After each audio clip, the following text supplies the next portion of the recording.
Buenas tardes y muchas gracias por invitarme. Como nos mencionó ahora el colega mexicano, yo tuve la fortuna de ir a Lightball 2009, vine tan emocionada como hoy estoy re emocionada. Y desde ese entonces pues he estado en el país convenciendo a los biólogos moleculares que piensan que los entomólogos no sabemos qué es la biología molecular ni tenemos por qué hacerla, y a los entomólogos clásicos, la mayoría de ellos de una escuela bastante fuerte, clásica en sistemática, que podemos usar las moléculas como una herramienta para estudiar la diversidad de insectos. Como anécdota, un día en un desespero, hablando de un proyecto de mariposas, del cual había la posibilidad de trabajar en Barcode, pues cogí un avión, vine a Bogotá al Von Humboldt, pedí una cita y conocí a Maylin y a Claudia y bueno, aquí estoy. Eso es más o menos hace como 5 años, creo, algo así, la siguiente. Bueno, como bien lo mencionó Maylin y hemos hablado hoy durante todo el día, los insectos son uno de los grupos más abundantes, más importantes y con los cuales establecemos relaciones absolutamente diversas. Digamos que los ejemplos que yo voy a mostrarles hoy están enfocados en dos grupos. El grupo de los Lepidoptera, donde encontramos una fuente invaluable de biodiversidad, donde encontramos además pues muchas especies prestadoras de servicio a los ecosistemas, entre ellas la más importante pues la polinización, pero también donde encontramos un grupo muy importante de insectos plaga, muchas de ellas de gran importancia, que son difíciles taxonómicamente.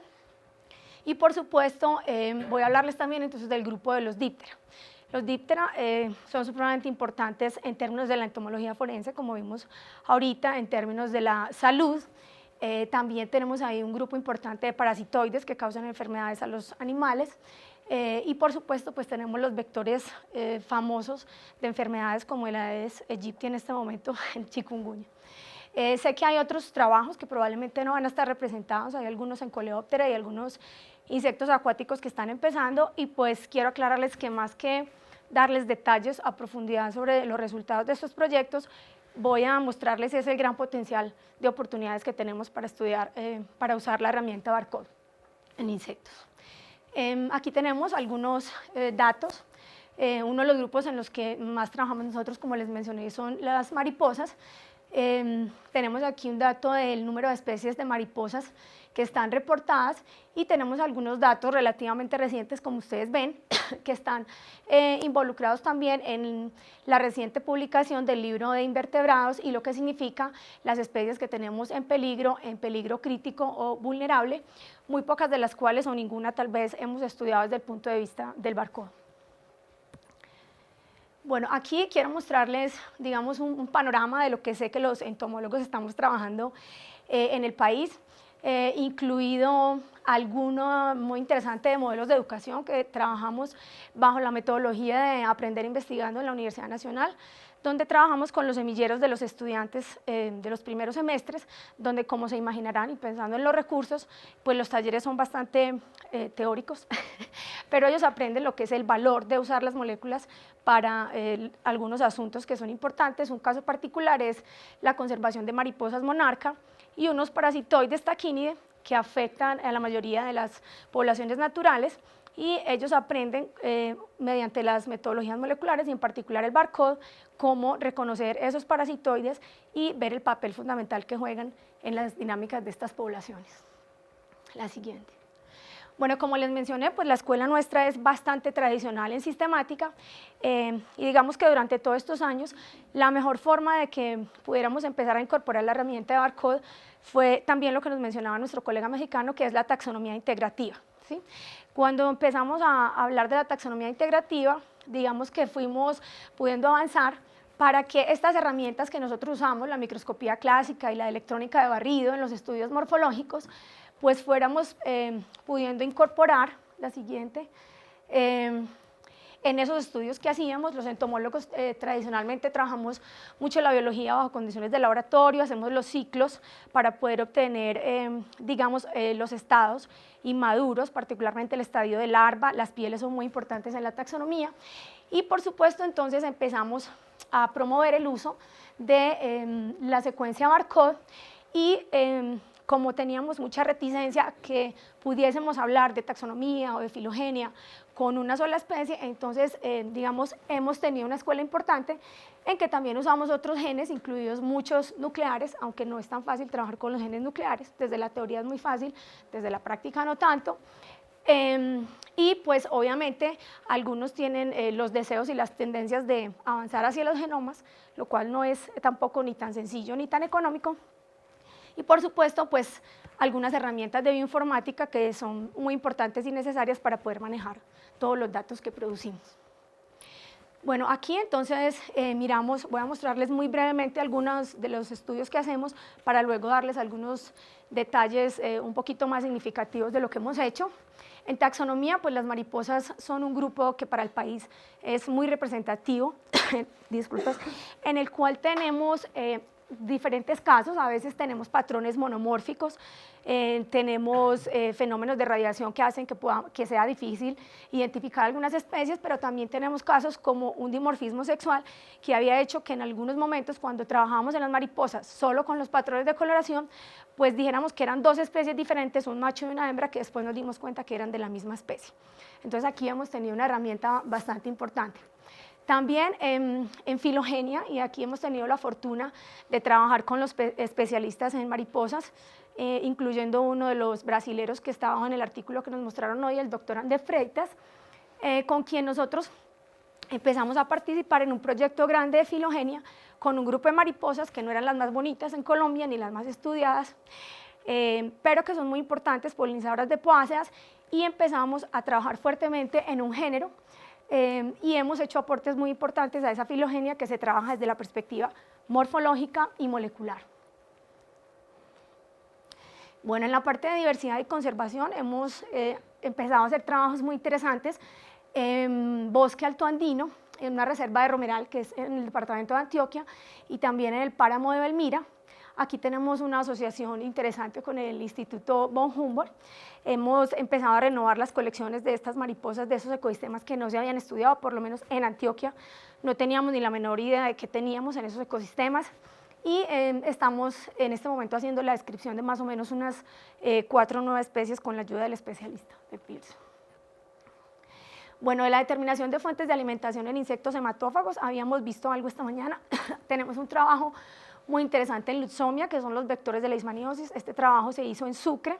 Es un trabajo que nos ayudó a trabajar usando o identificando mediante barcode, en este caso citocromo B, que funciona mucho mejor en animales, pero también lo hicimos con Co1, nos ayuda a determinar la sangre presente en el, digamos, en el intestino de los insectos, en el estómago, y por ejemplo encontramos, y aquí trabajamos en algunas oportunidades, con algunas de las secuencias disponibles de roedores, que nos permitieron aclarar que estas Lutzomia se alimentaban de roedor, y algunos de estos datos son supremamente importantes para los estudios que son de las dinámicas de transmisión de los parásitos, de la ecología, el establecimiento de los ciclos, etc.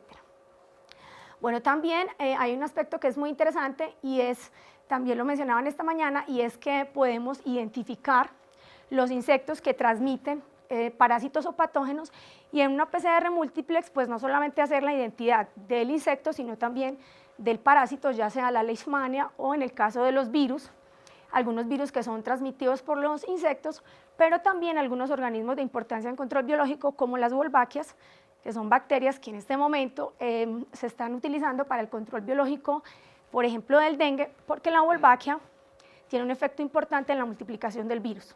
Entonces, ahí estamos trabajando también desde esta perspectiva, usando la secuencia barcode. Bueno, este tal vez es, digamos, uno de los casos más, en el que más hemos avanzado. Estamos trabajando en el caso de los fleotomíneos. Aquí podemos hablar, y ahorita voy a mostrarles que nos hemos juntado varios entomólogos del país. Este pequeño insecto que ustedes ven ahí mide menos de 5 milímetros, es de hábitos crepusculares o nocturnos. Nosotros tenemos en Colombia unas cifras impresionantes de transmisión de leishmania que se han acelerado por la transformación de nuestros ecosistemas, por la expansión de la frontera agrícola, por los movimientos, por ejemplo, en la zona cafetera cuando estamos en época de cosecha, etcétera. Y digamos que desde el punto de vista de la ecoepidemiología, el insecto se convierte en un elemento muy importante porque es quien focaliza la enfermedad, pero también es el blanco para interrumpir el ciclo de transmisión. Vemos que además de la leishmania, transmite también virus y bacterias, bartonelosis, que para nosotros no es un problema, pero sí en otros países. Tenemos una gran cantidad de especies de leishmania, una gran cantidad de reservorios domésticos y silvestres, y tenemos 153 especies de fleotominios registrados para Colombia. A veces vamos a un foco y podemos en una noche colectar 1.500, 2.000, 3.000, que tenemos que llegar a identificar morfológicamente, lo cual implica aclararlos con lactofenol, esperar que se aclaren, correr las claves, no tenemos el especialista, o el especialista que tenemos siempre está ocupado y no nos podía atender, etcétera. Miren ustedes ahí los últimos datos de Civigila que con seguridad están en su registro. Entonces, la siguiente, Maylin. Digamos que empezamos como a juntarnos las personas que habíamos trabajado aquí y buscamos el especialista, el único que había escrito la clave para estos insectos. Y estuvo muy emocionado, ya estaba retirado, pero estuvo muy emocionado de ayudarnos a que pudiésemos trabajar para generar la librería de códigos de barra de las especies. Y digamos que nos ha ayudado bastante. Aquí tenemos, miren ustedes las estructuras morfológicas que usamos, esto después de aclarar, y las que ustedes encuentran al lado derecho son las espermatecas, son las gráficas, pero miren el dibujo, las fotos, perdón, que son como unas bolsitas transparentes, muy difíciles de ver, pero además isomórficas en muchas hembras. Entonces el agravante es que si nosotros colectamos y solamente hay hembras, que por cierto son las que se atraen a picarnos porque son las que necesitan la sangre y no tenemos macho, pues no sabemos quiénes son las especies y no podemos decir quién es la especie que está haciendo la transmisión. El otro aspecto importante es que las larvas, a diferencia de los mosquitos, las larvas de este grupo de insectos no se crían en el agua, sino que se crían en cualquier sitio donde haya materia orgánica en descomposición.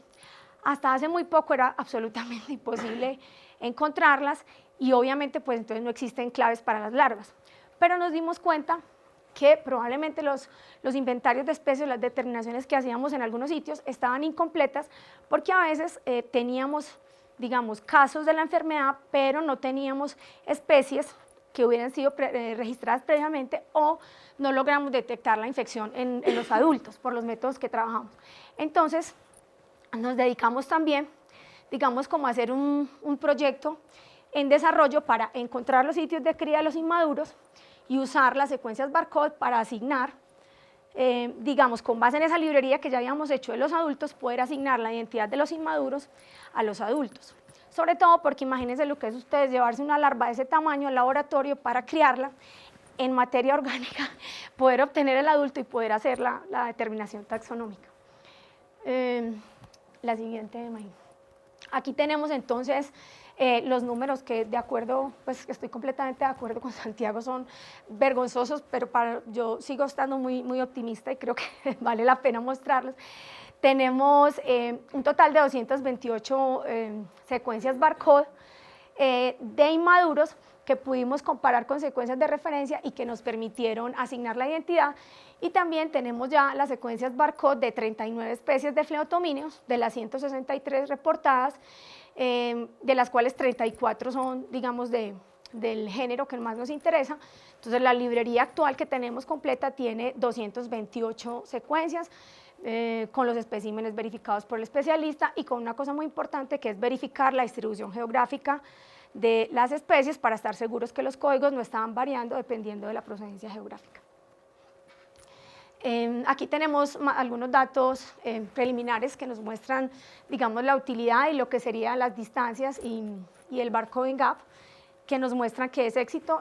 Continuamos en este momento, estamos empezando a hacer un muestreo en todas las especies del Amazonas, porque obviamente la idea que tenemos es pues, poder, digamos, hacer completamente una librería.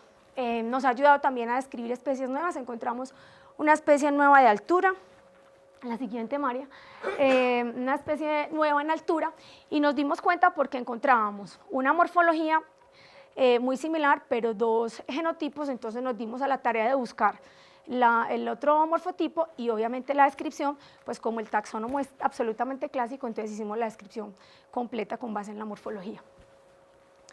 Este sería el resumen de las secuencias de inmaduros y aquí pues las personas que hemos estado trabajando, que son la Universidad de Sucre, la Universidad de Antioquia, y en este momento tenemos una alianza muy importante con algunos investigadores de Venezuela que han trabajado también y tienen problemas bastante importantes y hemos tenido hallazgos interesantes como que una especie que creíamos que solamente estaba en Venezuela también está aquí. Sí. Bueno, estas son algunas de las publicaciones recientes que hemos podido hacer trabajando en complejos de especies particulares como el de Longipalpis y lo del reporte de las larvas, pues que era importante en dos sentidos: uno, encontrar los inmaduros y dos, poder asignar la identidad con los códigos de barras. Aquí más o menos para mirar como el contexto de la subfamilia y las secuencias que aportan los diferentes países en las bases de datos consultados.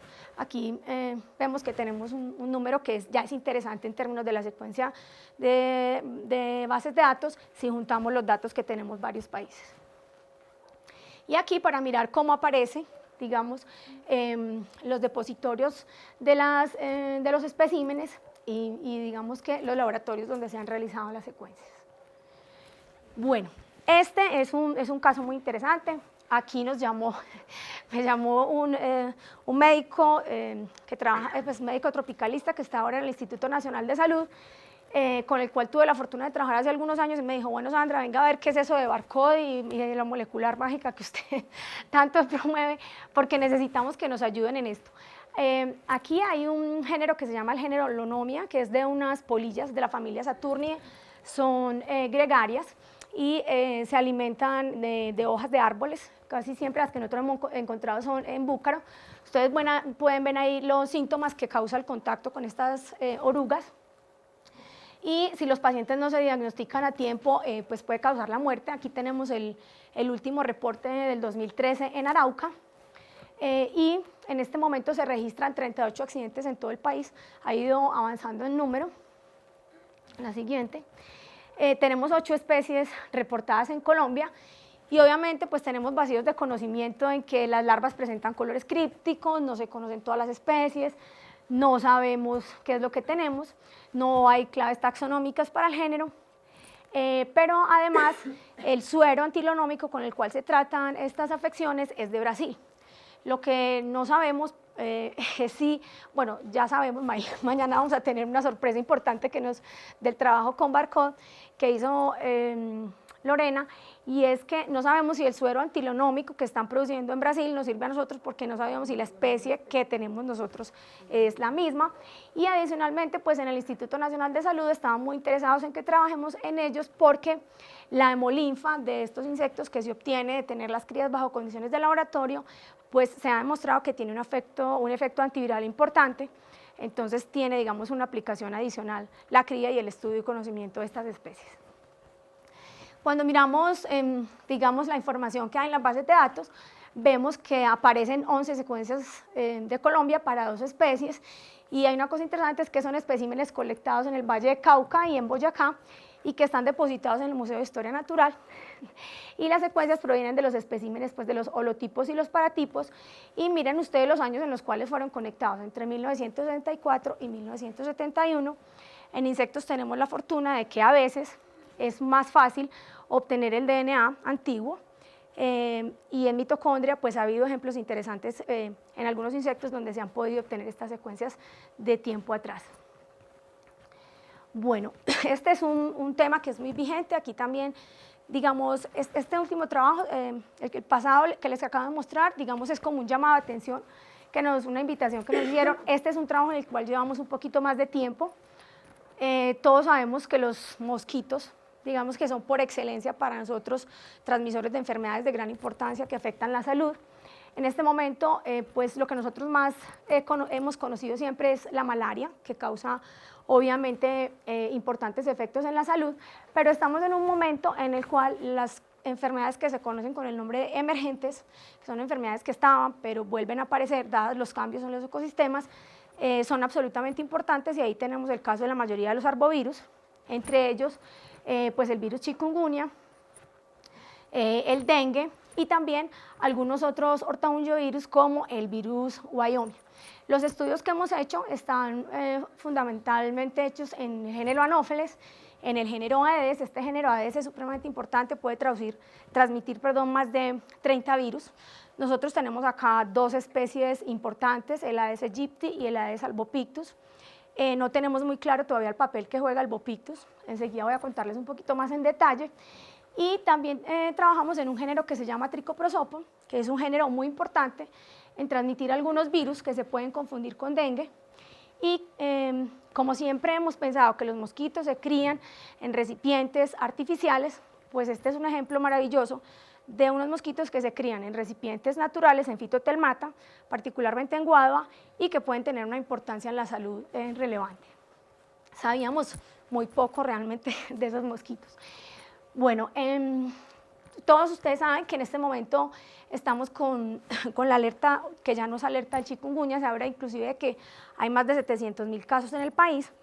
El transmisor por excelencia, el vector por excelencia es el Aedes aegypti. Sin embargo, digamos cuando se dieron los brotes en la isla de Reunión, que es una isla francesa, y empezaron a hacer las fumigaciones para controlar Aedes aegypti, que era el vector del virus, digamos, la enfermedad continuaba. Un poco más adelante se dieron cuenta que el vector allá no era Aedes aegypti, sino Aedes albopictus, y por eso las campañas que se estaban haciendo de fumigación pues no estaban siendo efectivas.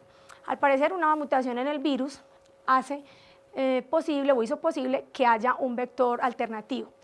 Se supone que la variante que nosotros vamos a tener o que tenemos acá en el país es la que se adapta mejor a Aedes aegypti y no a Aedes albopictus. Sin embargo, nosotros, dale la siguiente, como tenemos las dos especies y ambas pueden transmitir dengue y ambas pueden transmitir chikungunya, y realmente en el estado de adulto las diferencias son muy sutiles, como ustedes ven ahí, pues para un especialista muy fácil, pero para otras personas no, para los técnicos que hacen la vigilancia entomológica, pues queda difícil, y en el estado de larva es mucho más complejo. Entonces los vacíos de información son fundamentalmente que se necesita establecer sistemas de alerta temprano que se pueden basar en decir cuáles son las densidades de los mosquitos, si se puede hacer en larvas, mucho mejor porque son los sitios vulnerables, los criaderos, para hacer el control, y obviamente si podemos decir cuál es la especie y si está infectada con uno u otro virus, pues es aún más importante. Entonces aquí hay una herramienta maravillosa porque sabemos detectar molecularmente los virus en los mosquitos, tenemos las secuencias barcode para aegypti, las tenemos para albopictus, las podemos usar en larva, y si logramos, digamos, poner esto digamos, a unos costos interesantes, podrían ser muy importantes en los programas de vigilancia entomológica considerados como un sistema de alerta temprano, y hay algunas autoridades que están apoyando este tipo de estudios. Por supuesto, en el caso de Aedes aegypti, también es muy interesante porque los linajes al interior de la especie son supremamente interesantes porque hacen que unas variantes sean mucho más susceptibles a unos serotipos o a otros que causan lo que sabemos que son manifestaciones clínicas diferentes de dengue normal o dengue hemorrágico. Perdón. Estas son simplemente unos datos de dengue en Colombia para que ustedes miren lo que significa la enfermedad y las muertes que estamos teniendo por estos insectos. La siguiente. Y digamos que en Antioquia pues estamos trabajando fuertemente en esto, la Secretaría de Salud nos está apoyando muchísimo, están interesados en que tengamos lo más rápido posible montado completo, digamos, la prueba, porque pues en este momento tenemos declaratoria de epidemia de dengue.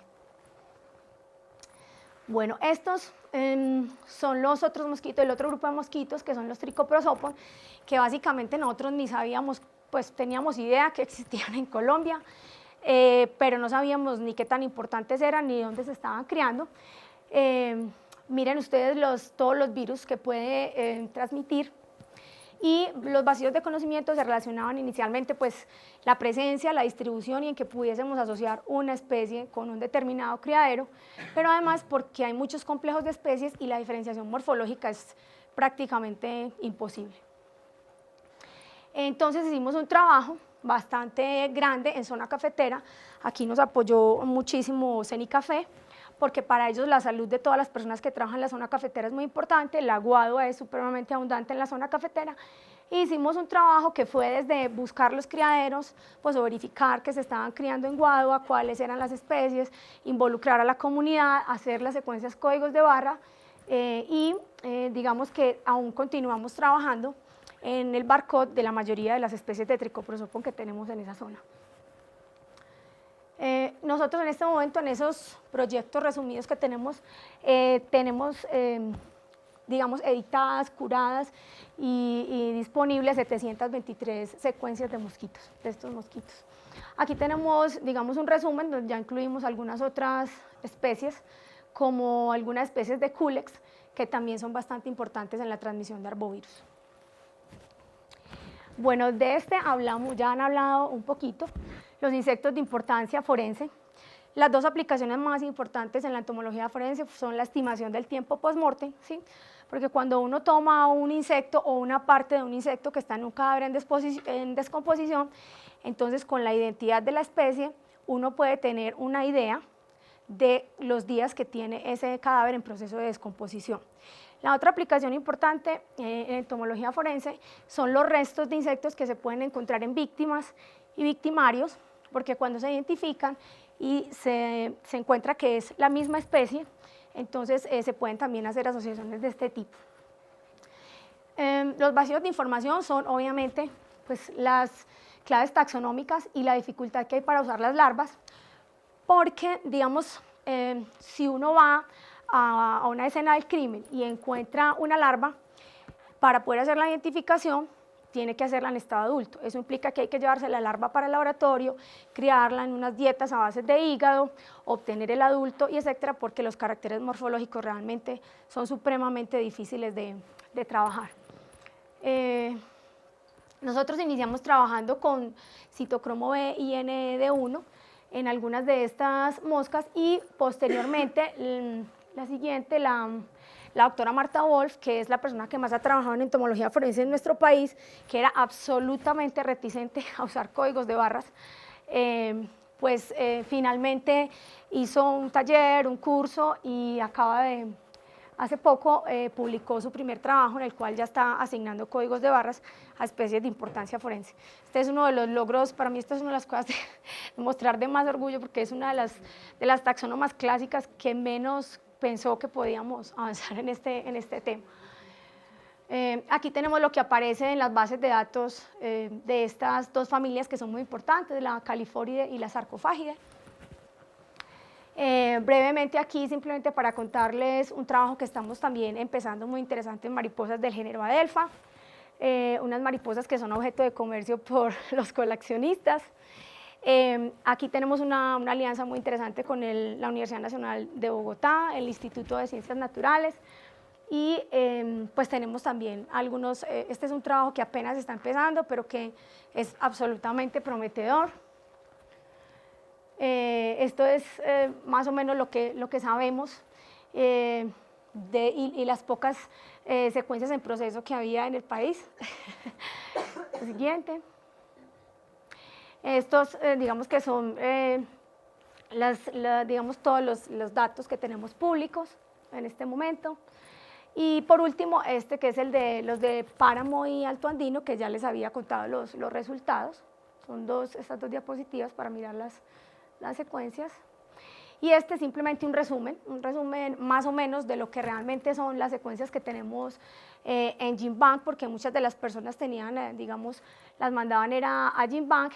Y pues aquí estamos completamente seguros que hay muchas personas que no han remitido sus secuencias, por lo que estábamos hablando ahorita, muchas personas aún no, pero vemos que hay géneros que hablan por sí solos de los autores. Ahí tenemos los helicornios del profesor Mauricio, y tenemos 2 o 3 especialistas que están uniéndose y esperamos tener muy buenos resultados en Lepidoptera a futuro. Estos son los datos del CIP, que obviamente no están actualizados, tampoco en términos de las secuencias, por lo menos de los estudios. Y bueno, muchísimas gracias. Como verán, hay mucho entusiasmo en los insectos. ¿Alguna pregunta? Muchas gracias, Andrés, que tenías un desafío enorme y mucho por mostrar. ¿Han hecho esfuerzos para las larvas? Sí. Hemos hecho esfuerzos para las larvas, digamos que son una fuente de información importante y de tejido también bastante importante. Entonces los resultados, digamos, la estandarización para trabajar con las larvas es un poco más difícil para obtener la secuencia, pero funciona muy bien en lo que nosotros hemos hecho. Estamos hablando en todos los insectos, hemos trabajado en larvas. En mariposas tratamos de llevar las crías a condiciones de laboratorio, tener siempre los adultos para tener la referencia. O cuando hemos hecho los inventarios en las larvas y encontramos genotipos particulares, nos devolvemos para hacer remuestreos y buscar las especies que corresponden y hacer el trabajo taxonómico. ¿Alguna otra pregunta?